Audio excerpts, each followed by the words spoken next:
నమస్తే నేను సాయి మాధవి 23 జిల్లాలు 23 వార్తలు ప్రత్యేక బులెటిన్ కి స్వాగతం ముందుగా అనంతపురం వార్తలను చూద్దాం అనంతపురం జిల్లా పుట్టపర్తిలో విదేశీ ప్రేమికులు ఒకటయ్యారు భారతీయ సంస్కృతి సంప్రదాయం ప్రకారం వివాహం జరుపుకున్నారు భారతీయ సంస్కృతి సంప్రదాయాలకు ఆకర్షితులైన కర్లోన్ బ్లాంకో అనే ఇద్దరు ప్రేమికులు హిందూ సంప్రదాయం ప్రకారం ఏకమయ్యారు పట్టు వస్త్రాలు ధరించి నుదుటన సింధూర తిలకం దిద్ది కాళ్ల పారాన్ని పెట్టుకుని భారతీయులు సైతం విస్తుపోయే విధంగా అమెరికాలోని మెక్సికోకు చెందిన కర్లోన్ బ్లాంకోలు విదేశీ జంట నేడు పుట్టపర్తిలో ఒకటయ్యారు విదేశీయులమైన భారతీయ సంప్రదాయాన్ని గౌరవిస్తూ ప్రేమించుకున్న ఆ ఇద్దరు సత్యసాయి మహాసమాధిని దర్శించుకుని స్థానిక దుర్గమ్మ గుడిలో కుటుంబ సభ్యులు బంధువులు సన్నిహితుల మధ్య ఒకటయ్యారు పండితుడు సాయి ప్రసాద్ వేద మంత్రోచ్చరణలతో భారతీయ సంప్రదాయంలో ఘనంగా జరిగిన వీరి వివాహ వేడుకను కెమెరాలో బంధించడానికి విదేశీయులు పోటీపడ్డారు సత్యసాయి భక్తులైన తాము సాయి సన్నిధిలో ఒకటవడం సంతోషంగా ఉందని సత్యసాయి ఆశీస్సులు ఎల్లవేళలా ఉంటాయని నవదంపతులు సంతోషం వ్యక్తం చేశారు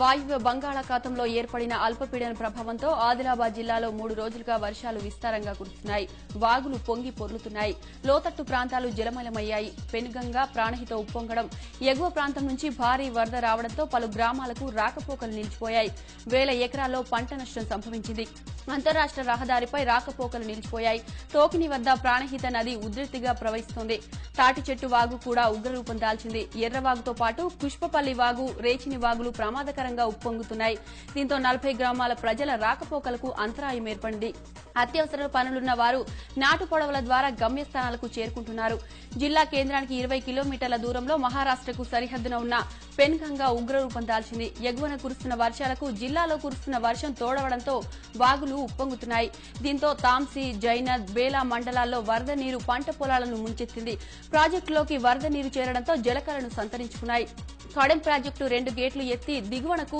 11,000 క్యూసెక్కుల సాత్నాల ప్రాజెక్టుకు ఇన్ఫ్లోతో 10,725 క్యూసెక్లు రావడంతో ఒక గేటు ఎత్తి 5,426 క్యూసెక్లు మత్తడివాకు వరద కారణంగా 3,000 క్యూసెక్ల ఇన్ఫ్లోతో రావడంతో 2 గేట్లను ఎత్తి 2,000 క్యూసెక్ల కొమ్రం భీం ప్రాజెక్టుకు 3,600 క్యూసెక్ల ఇన్ఫ్లో రావడంతో 3 గేట్లు ఎత్తి నీటిని వదిలారు చిత్తూరు జిల్లా అధికారుల నిర్లక్ష్యం వల్ల ఓ గ్రామం స్థానిక సమరానికి దూరమైంది సత్యవేడు మండలంలోని పుదుకుప్పంలో పంచాయతీ ఎన్నికలు నిలిచిపోయాయి ఈ గ్రామంలో ఎస్సీలు లేకపోయినా సర్పంచ్ పదవిని ఎస్సీలకు రిజర్వ్ చేయడంతో ఎవరూ నామినేషన్ వేయలేదు దీంతో ఆ గ్రామానికి ఎన్నికలు ఆగిపోయాయి పుదుకుప్పంలో మొత్తం 1,500 మంది ఓటర్లు ఉండగా కేవలం 2 ఎస్సీలు ఉన్నారు ఆ ఇద్దరు కూడా గ్రామ తలారీలుగా విధులు నిర్వహిస్తుండటంతో నామినేషన్ కు అనర్హులని అధికారులు తేల్చారు దీంతో ఆగ్రహించిన గ్రామస్తులు మిగిలిన వార్డులు కూడా నామినేషన్లు వేయడానికి నిరాకరించడంతో ఎన్నిక ప్రక్రియ నిలిచిపోయింది చిత్తూరు జిల్లాలో ఇది మారుమూల గ్రామం కావడం వల్లనే తమ ఊరి పట్ల ఇంత నిర్లక్ష్యంగా వ్యవహరిస్తున్నారని గ్రామస్తులు ఆగ్రహం వ్యక్తం చేస్తున్నారు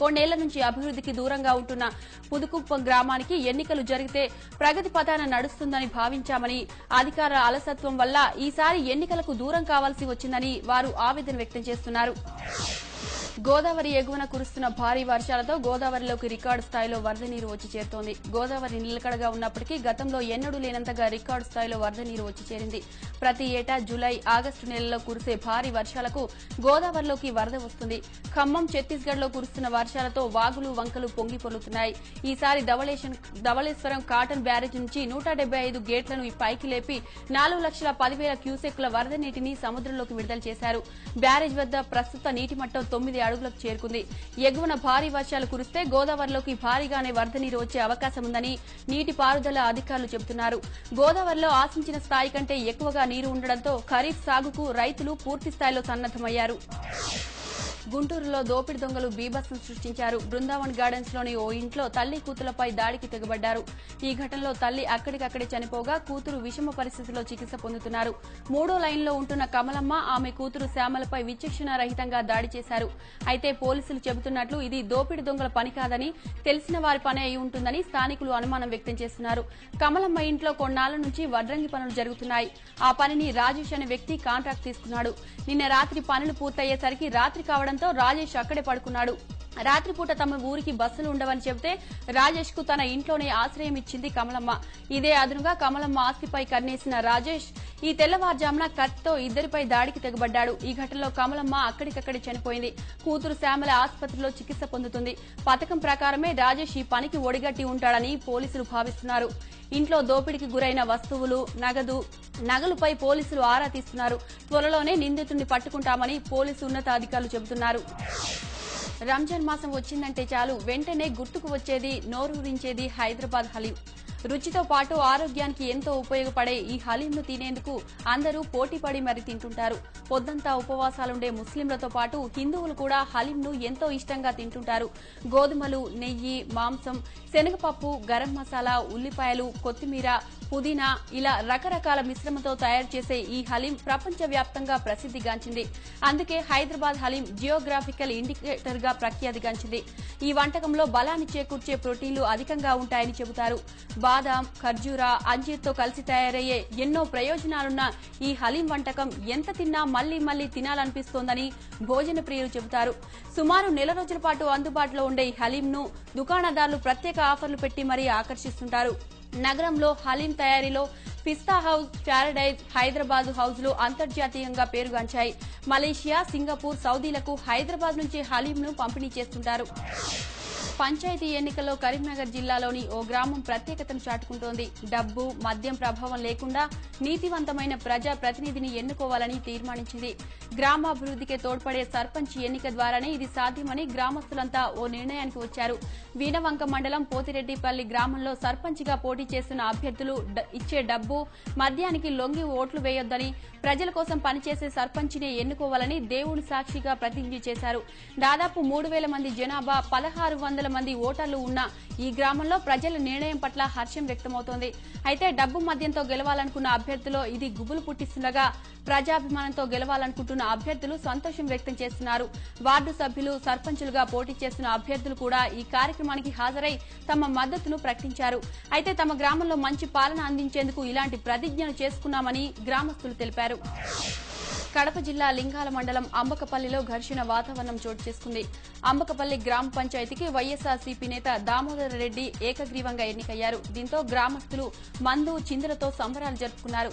విందుల్లో పాల్గొని తిరిగి వస్తూ చిన్నరాజు అనే యువకుడు బైక్ డివైడర్ ను ఢీకొట్టింది. చిన్నరాజు అక్కడికక్కడే చనిపోగా మరో వ్యక్తి తీవ్ర గాయాలయ్యాయి. విచారణ కోసం దామోదర్ రెడ్డిని పోలీస్ స్టేషన్ కు రమ్మనగా గ్రామస్తులు అడ్డుకున్నారు. దీంతో పోలీసులకు, వైఎస్ఆర్సీపీ కార్యకర్తలకు తోపులాట జరిగింది. పోలీసులు లాఠీచార్జి చేయగా గ్రామస్తులు రాళ్లతో దాడికి పాల్పడ్డారు. కార్యకర్తల దాడిలో ఎస్ఐ, 3 పోలీసులకు తీవ్ర గాయాలయ్యాయి. దీంతో పోలీసులు గాల్లోకి కాల్పులు జరిపారు. ఘటనకు సంబంధించి 40 మందికి పైగా కేసులు నమోదు చేశామని జిల్లా ఎస్పీ చెప్పారు. కర్నూలు జిల్లాలోని ఓ వింత ఊరు గురించి తెలుసుకుందాం. ప్యాపిలి మండలంలోని పెద్దపాయ గ్రామం బడికి, గుడికి ఆమడ దూరంగా ఉంటుంది. ఆ గ్రామం చేసుకున్న పాపానికి పిల్లనివ్వాలంటే పొరుగురు వారు భయపడే పరిస్థితి ఉన్నాయి. ఈ ఊళ్ళో మొత్తం 150 కుటుంబాలు ఉండగా వ్యవసాయమే వీరి జీవనాధారం. కొన్నేళ్ల క్రితం ఏర్పడిన ఈ గ్రామంలో ఇప్పటికీ గుడి కానీ, బడి కానీ లేదు. గ్రామంలో దాదాపు అన్ని కులాల వారు ఉన్నప్పటికీ ఏ ఒక్కరికి సంబంధించిన ఆలయాలు కనిపించవు. దీంతో ప్రజలు భక్తికి పూర్తిగా దూరమయ్యారు. గ్రామంలో గుడి లేకపోవడం వల్ల శుభకార్యాలకు సుదూర ప్రాంతంలో ఉన్న పుణ్యక్షేత్రాలకు వెళ్లాల్సి వస్తుందని గ్రామస్తులు అంటున్నారు. ఇక ఆ ఊరిలో బడి కూడా లేదు. పక్క గ్రామాల్లో చదువుకోవాలన్నా రవాణా సౌకర్యమూ లేదు. ఎక్కడో దూరాన విసిరేసినట్టుగా ఉంటున్న ఈ మారుమూల గ్రామంలో ఎప్పుడు ఏ ప్రమాదం ముంచుకొస్తుందనని ప్రజలు భయాందోళనకు గురవుతున్నారు. అందుకే తమ పిల్లల్ని బడికి పంపడం పూర్తిగా మానేశామంటున్నారు. ఇప్పటికైనా తమ ఓటుతో గెలిచిన ప్రజా ప్రతినిధులు గ్రామంలో గుడి, బడి ఏర్పాటు చేయాలని, తమ జీవితాలలో వెలుగులు నింపాలని గ్రామస్తులు కోరుతున్నారు. ఖమ్మం జిల్లాలో మోడల్ కాలనీ అపహాస్యానికి గురవుతోంది. తక్కువ ఖర్చుతో బలహీన వర్గాలకు పక్కా గృహాలు నిర్మించి ఇవ్వాలన్న ఆశయానికి ఖమ్మం జిల్లా యంత్రాంగం గండి కొడుతోంది. మౌలిక వసతుల కల్పనలో అధికారుల చేతివాటం కొట్టొచ్చినట్లు కనిపిస్తోంది. 2004లో నాటి ముఖ్యమంత్రి వైఎస్ కడప స్లాబ్ల నిర్మాణానికి అత్యంత ప్రతిష్టాత్మకంగా జిల్లాలోనే ప్రారంభించారు. వేంసూరి మండలంలోని కందుకూరు గ్రామ సమీపంలో 100 ఎకరాల భూమిని ఇందుకోసం కేటాయించారు. 3 కోట్ల రూపాయల ఖర్చుతో సత్తుపల్లి ఎమ్మెల్యే జలగం వెంకట్రావు ఈ పథకాన్ని ప్రారంభించారు. అతి తక్కువ కాలంలో అతి తక్కువ ఖర్చుతో నాపరాలను వినియోగించి 400 ఇళ్లను నిర్మించి ఇచ్చారు. కానీ మిగిలిన లబ్దిదారుల గురించి ఆలోచించలేదు. అరకొర వసతులతో నిర్మించిన గృహాలకు కనీస సదుపాయాల కల్పనలో అధికారులు పూర్తిగా విఫలమయ్యారు. కాంట్రాక్టర్లు తమ చేతివాటం చూపించారు. సదుపాయాల కల్పనలో సరైన నియమాలు పాటించకపోవడంతో లబ్దిదారులు తీవ్ర అసౌకర్యానికి గురయ్యారు. వర్షాకాలంలో ఆ ఇళ్లలో ఉండలేకపోతున్నామని, నాసిరకం మెటీరియల్ వినియోగించడంతో గోడలు బీటలు వారాయని లబ్దిదారులు ఆవేదన వ్యక్తం చేస్తున్నారు. ఎడతెరిపి లేకుండా కురుస్తున్న వర్షాలు విజయవాడ ప్రజలను భయభ్రాంతులకు గురిచేస్తున్నాయి. నగరంలో దాదాపు 12 లక్షల మంది జనాభా ఉంటే వారిలో 4వ వంతు కొండలపై జీవిస్తున్నారు. దాదాపు 3.5 లక్షలకు పైగా జనం కొండలపైనే ఇళ్లు నిర్మించుకుని నివసిస్తున్నారు. వీరందరూ చిన్న చిన్న ఇళ్లు నిర్మించుకుని జీవనం వెళ్లదీస్తున్నారు. అయితే వర్షాలు వచ్చాయంటే వీరి ఇళ్లు కూలిపోతూ ఉంటాయి. కొండలు ఇళ్లుపై వచ్చి పడుతూ ఉంటాయి. ఇలా జరిగే ప్రమాదాల్లో ప్రతి ఏటా ప్రాణాలు పోతున్నాయి. ఈ ఏడాది వర్షాలు భారీగా పడుతుండటంతో కొండలపై నివసిస్తున్న ప్రజలు తీవ్ర ఆందోళన వ్యక్తం చేస్తున్నారు. ఎన్ని రోజులుగా మొత్తుకుంటున్నా ప్రమాదాలు జరిగే ప్రాంతాలను అధికారులు గుర్తించలేదని వారు మండిపడుతున్నారు. అక్కడ కనీస రక్షణ చర్యలు చేపట్టలేదని భగ్గుమంటున్నారు. అధికారుల అలసత్వం వల్ల క్షణమొక యుగంగా గడుపుతున్నామని ఆవేదన వ్యక్తం చేస్తున్నారు. ఇప్పటికైనా వర్షాలను దృష్టిలో ఉంచుకుని రక్షణ చర్యలు చేపట్టాలని వారు కోరుతున్నారు. రాష్ట్రంలో ఖరీఫ్ సీజన్ ప్రారంభమై సుమారు నెల రోజులు కావస్తున్న జూరాల ప్రాజెక్టుకు చుక్క నీరు చేరకపోవడంతో రైతులకు నిరాశ మిగిలింది. మహబూబ్ నగర్ జిల్లాలో ఖరీఫ్ సాగుకు నీరు అందక రైతన్నల పరిస్థితి దయనీయంగా మారింది. ఎగువ రాష్ట్రాల్లో కురుస్తున్న భారీ వర్షాలకు నారాయణపూర్, ఆల్మట్టి డ్యాంలు నీటితో కలకల్లాడుతున్నప్పటికీ కృష్ణానది మొదటి ప్రాజెక్టు అయిన జూరాలకు మాత్రం నీరు చేరకపోవడంతో రైతన్నలు ఆందోళనకు గురవుతున్నారు. వర్షపు నీటితో నిండి ఉన్న నారాయణపూర్ డ్యాం నుండి జూరాలకు నీరు రావడానికి సుమారు 10 రోజుల సమయం పడుతుంది.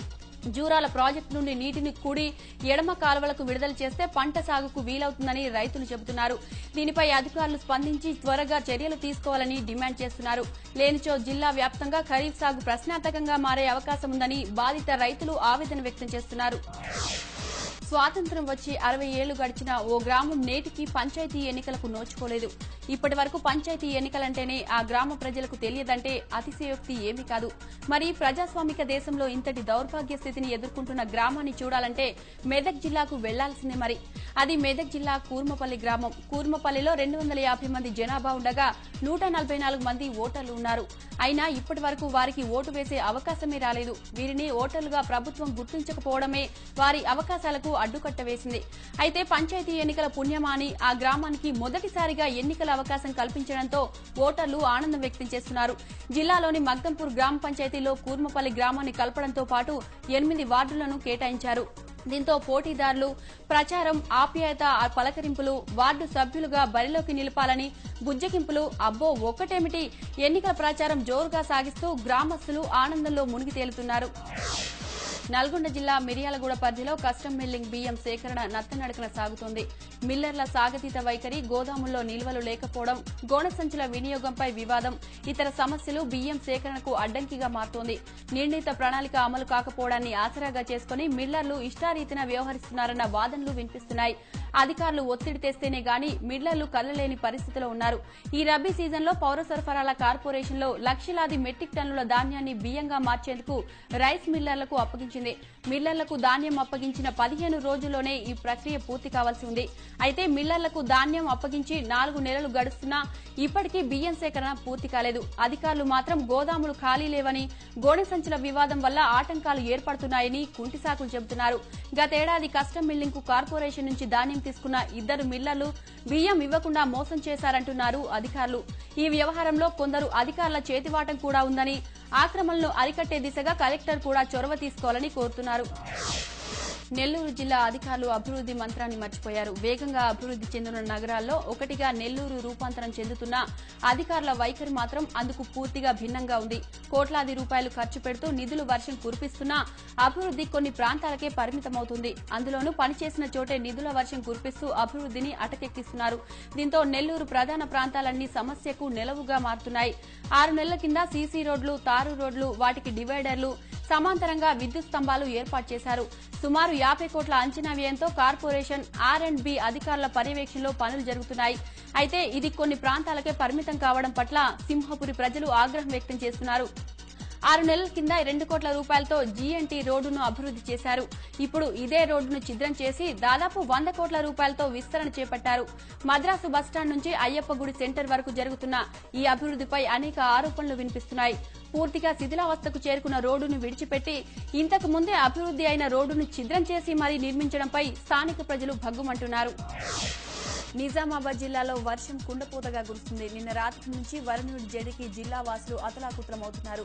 రైల్వే స్టేషన్ పూర్తిగా జలమయమైపోయింది. వినాయక్ నగర్, అర్సపల్లి, ఇస్లాంపుర, గౌతమ్ నగర్, చంద్రశేఖర్ కాలనీల ప్రాంతాల్లో రోడ్లపైకి నీరు వచ్చి చేరింది.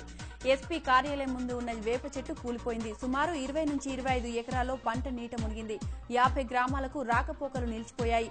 నందిగామలో 2000 ఎకరాల పంట నీటి మునిగిపోయిందని రైతులు కన్నీటి పర్యంతమవుతున్నారు. భారీ వర్షాలకు నిజాం సాగర్ ప్రాజెక్టు గరిష్ట నీటి మట్టానికి చేరువైంది. కౌలాస్ నాలా పూర్తి స్థాయిలో నిండింది. శ్రీరామ్ సాగర్ ప్రాజెక్టులోకి భారీగా వరద నీరు వచ్చి చేరుతోంది. ప్రాజెక్టు సామర్థ్యం 1091 అడుగులు కాగా ప్రస్తుతం 1062.20 అడుగుల నీరు ఉంది. పోచారం ప్రాజెక్టులో నీటి మట్టం 9.3 అడుగులకు చేరుకుంది. సింగూర్ ప్రాజెక్టులోకి 1059 క్యూసెక్ల నీరు ఇన్ఫ్లోతో వచ్చి చేరుతుంది. ఎగువ ప్రాంతం నుంచి వరద నీరు వస్తుండటంతో కళ్యాణి ప్రాజెక్టు ప్రధాన కాల్వకు 200 క్యూసెక్ల నీటిని వదులుతున్నారు. ప్రస్తుతం ప్రాజెక్టులో 408.20 మీటర్ల నీరు నిల్వ ఉంది. కారంచేడు మారణకాండకు నేటికి సరిగ్గా 28 ఏళ్లు. దళిత ఉద్యమానికి ఊపిరిపోసిన ఈ ఘటన గాయాలను కారంచేడు ప్రజలు మర్చిపోలేకపోతున్నారు. మంచినీటి చెరువును కలుషితం చేయవద్దన్న మాటలే మారణకాండకు కారణంగా ప్రత్యక్ష సాక్షులు చెబుతున్నారు. 1985 జూలై 15న ఉదయం 6 గంటల సమయంలో మొదలైన దాడిలో 6గురు అక్కడికక్కడే చనిపోయారు. 67 మందికి ప్రాణాపాయం తప్పింది. ఈ ఘటనపై యావత్ దేశం దిగ్భ్రాంతి చెందింది. చిన్న పెద్ద తేడా లేకుండా దొరికిన వారిని దొరికినట్లు చితకబాదారు. మాదికపల్లిపై జరిగిన ఈ దాడిలో గాయపడిన వారిని వెంటనే చీరాల ప్రభుత్వ ఆసుపత్రికి తరలించారు. ఆ ఆసుపత్రి పక్కనే ఉన్న చర్చి కాంపౌండ్లో దళితులు ఏకమయ్యారు. భారీ బహిరంగ సభ నిర్వహించారు. జడ్పన్ అనే దళిత నేత ఆధ్వర్యంలో జరిగిన ఈ మహాసభకు దాదాపు 3 లక్షల మంది దళితులు తరలివచ్చారు. దాడికి ప్రధాన కారణమైన చెంచురామయ్యను అరెస్టు చేయాలని, చీరాలలో పునరావాసం కల్పించాలని, కేసును సీబీఐతో విచారణ జరిపించాలని డిమాండ్ చేస్తూ ఆమరణ నిరాహార దీక్షలకు దిగారు. చివరకు ప్రభుత్వం కన్నీరాక తప్పలేదు. దళితుల డిమాండ్లను అంగీకరించింది. చీరాలలో పునరావాసం కల్పించింది. 350 ఇళ్లను నిర్మించి ఇచ్చింది. బాధిత కుటుంబాల్లో 70 మందికి ప్రభుత్వ ఉద్యోగాలను ఇచ్చింది. వ్యవసాయ భూములను కేటాయించింది. ఏమైనా కారంచేడు మారణకాండలో మరించిన 6గురు ప్రాణత్యాగం ఫలితమే దళిత ఉద్యమాలకు పునాదులు వేసిందంటారు కారంచేడు వాసులు. రంగారెడ్డి జిల్లా గట్కేసర్ పోలీస్ స్టేషన్ పరిధిలో అదృశ్యమైన విశ్రాంత బ్యాంకు ఉద్యోగి విజయ్ కుమార్ ఆచూకీ లభించింది. కూకట్పల్లికి చెందిన S Vijay Kumar Ghatkesar police station పరిధిలోని నారాపల్లి సిపిఆర్ఐ వద్ద గత కొన్ని రోజుల క్రితం అదృశ్యమయ్యాడు. విజయ్ కుమార్ ఆచూకీ కోసం స్థానిక పోలీస్ స్టేషన్లో కుటుంబీకులు ఫిర్యాదు చేయగా పోలీసులు కేసు నమోదు చేసుకున్నారు. అయితే గట్కేసర్ పరిధిలోనే అనుమానాస్పదంగా పడి ఉన్న మృతదేహాన్ని గమనించిన పోలీసులు బ్యాంకు ఉద్యోగి విజయ్ కుమార్ గా గుర్తించారు. కేసు నమోదు చేసుకున్న పోలీసులు దర్యాప్తు చేస్తున్నారు. తమ ఓట్లతో గద్దెనెక్కిన నాయకులు తమ సమస్యలను పట్టించుకోవడం లేదని శ్రీకాకుళం జిల్లా మత్స్యకారులు ఆవేదన వ్యక్తం చేస్తున్నారు. వేట నిషేధ సమయంలో రాష్ట ప్రభుత్వం ఎలాంటి ప్రత్యామ్నాయాలు చూపడం లేదని, అందుకే పొట్టచేత పట్టుకుని తమిళనాడు, మహారాష్టలకు వలస వెళ్లాల్సి వస్తుందని వారంటున్నారు. శ్రీకాకుళం జిల్లా వ్యాప్తంగా మొత్తం 104 మత్స్యకార గ్రామాలుండగా 95% ప్రజలు సముద్రం మీద ఆధారపడి బతుకుతున్నారు.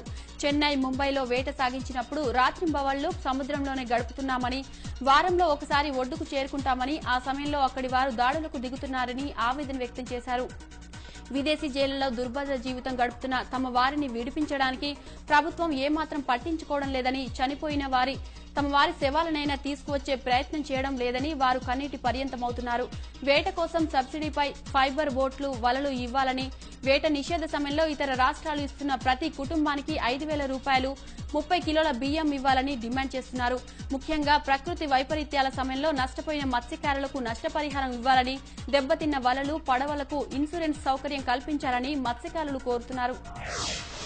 మావోయిస్టులమని ప్రచారం చేసుకుంటున్న 2 హోంగార్డుల ఆగడాలకు పోలీసులు కళ్లెం వేశారు. విశాఖ ఏజెన్సీ చింతపల్లి ప్రాంతంలో మావోయిస్టుల పేరుతో బెంబేలెత్తుస్తున్న వీరిలో 4గురిని చినగడ్డె వద్ద పట్టుకున్నారు. వీరిలో ఒకరు పరారీలో ఉన్నారు. కోటవర్లపేట పోలీస్ స్టేషన్లో హోంగార్డుగా పనిచేస్తున్న పాండు, మాజీ హోంగార్డులు అప్పారావు, నరేష్, మాజీ మావోయిస్టు భార్య సీత నర్సీపట్నం ప్రాంతానికి చెందిన కారు డ్రైవర్ శ్రీనివాసరావు ముఠాగా ఏర్పడి మన్యంలో అక్రమ వసూళ్లకు పాల్పడుతున్నారు. ఇంతకుముందు అటవీ ప్రాంతంలో స్వాధీనం చేసుకున్న తుపాకీ 4 బుల్లెట్లతో బెదిరిస్తుండేవారు. గతంలో ఓ హోటల్ యజమాని నుంచి 20,000, లంబసింగ్ లో చిల్లర వ్యాపారుల నుంచి 5,000 వసూలు చేసినట్లు పోలీసులు తెలిపారు. ఈ మేరకు ఫిర్యాదు అందడంతో పోలీసులు 2 రోజుల నుంచి గాలిస్తున్నారు. చిన్నగడ్డ వద్ద ద్విచక్ర వాహనంపై అనుమానాస్పదంగా వెళ్తున్న వీరిని అదుపులోకి తీసుకున్నామని చింతపల్లి డీఎస్పీ అశోక్ కుమార్ తెలిపారు. విజయనగరం జిల్లాలో పంచాయతీలకు కిక్కెక్కుతుంది. ఎన్నికల బరిలో నిలిచే అభ్యర్థుల ప్రచారం జోరందుకుంది. దీంతో ఏదో ఒక విధంగా విజయం సాధించేందుకు గ్రామాల్లో మద్యాన్ని రంగంలోకి దించారు. ఓటర్లను ప్రసన్నం చేసుకోవడానికి మద్యాన్ని విచ్చలవిడిగా పంపిణీ చేస్తున్నారు. బరిలో నిలిచిన అభ్యర్థులు తమ ఇళ్లలో నిల్వ ఉంచుకుని మద్యాన్ని పంచిపెడుతున్నారు. మేజర్ పంచాయతీల్లోనైతే రోజుకు లక్షల రూపాయల సరుకు పంపిణీ అవుతోంది. ఇక చిన్న చిన్న పంచాయతీల్లో అయితే రోజుకు 600 మద్యం సీసాలను పంచుతున్నారు.